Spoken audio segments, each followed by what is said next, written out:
Greetings of peace, love, and harmony. I am Mandy Samosi, and I am a cult survivor. And most cult leaders exist in a state of spiritual psychosis.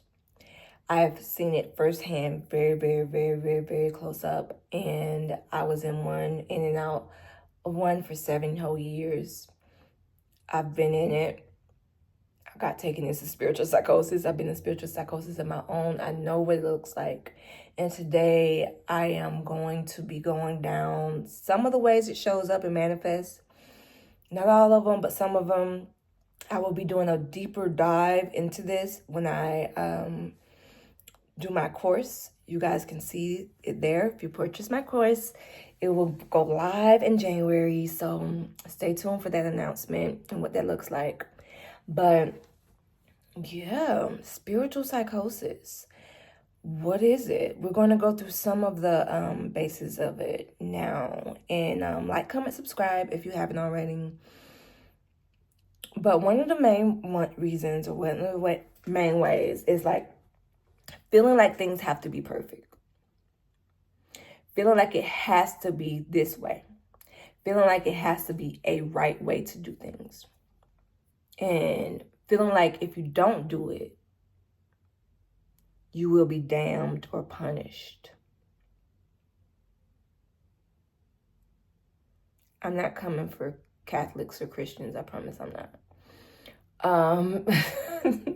Because a lot of people who are in this spirit world, who consider themselves spiritual and not religious, a lot of them also deal with this as well. Again, I said in a previous video, but the cult that I was a part of was not Christian based. It was based off of Ifa Isheshe, Ifa Orisha tradition. And yeah, it was just very toxic. So that's one of the ways. In that tradition, people could feel like, oh, the Orisha gonna punish me. If I don't do this, Abatala's gonna do this. Shun's gonna come for me, blah, blah, blah. Like, looks like that, right? So, yeah. And afraid of messing up too. Like, that can be another way that it manifests, which kind of feeds off of that, feeling like it has to be perfect. You're afraid of messing up, so you don't even do it. Or if you do it, it's like this obsession on, after the fact, asking if it was right, asking for forgiveness if anything was wrong, and blah, blah, blah, blah, blah. It's like your efforts are what matters the most. Okay? God, your spiritual guides, they see your efforts. Period. And then there's this, number 3, this obsession with being in alignment or being on the right path. Oh my God. My cult was the creme of the crop of being that way. Is this in alignment? Are we on the right path? Are we off path? Blah, blah, blah, blah, blah, blah, blah. Child.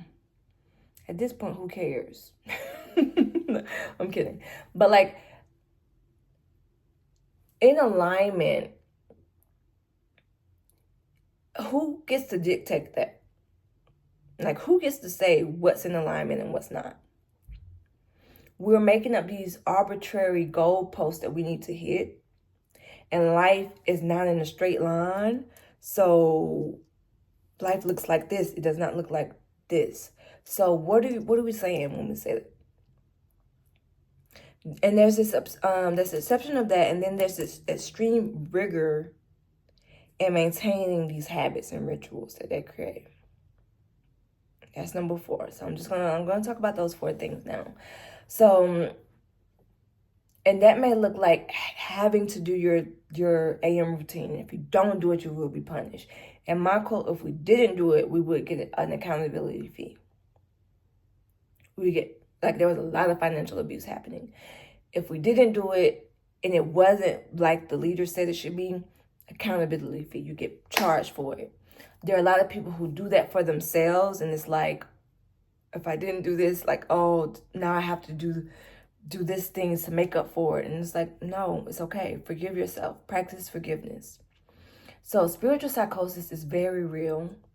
I remember when I first heard that term, I was so annoyed because as a person who's dealt with like true psychosis, like clinical psychosis, I was like, y'all are misusing this word. But as I sat with it a bit, I was like, no, I get it. And spiritual psychosis is one of those things that it's so easy to do or get yourself wrapped in on it because you don't need another person around to have you be in spirit, let's say the spiritual psychosis. All you need is yourself. It's very similar with the clinical psychosis as well, because everything starts spiritually first. So we have to be aware of these things and how they show up. And continue to follow my channel. I will be going in deep with a lot of these topics as the year progresses into 2026. Well, in 2026, I will be going into these things more deeply, and definitely within my course. If you purchase that, you will see a full breakdown of all of these things, all these little nuggets that I talked about throughout this time. So like, comment, subscribe. Those are for the man rays, and have a good holiday. For those of you who celebrate, I do not, but if you do, have a good holiday. Peace.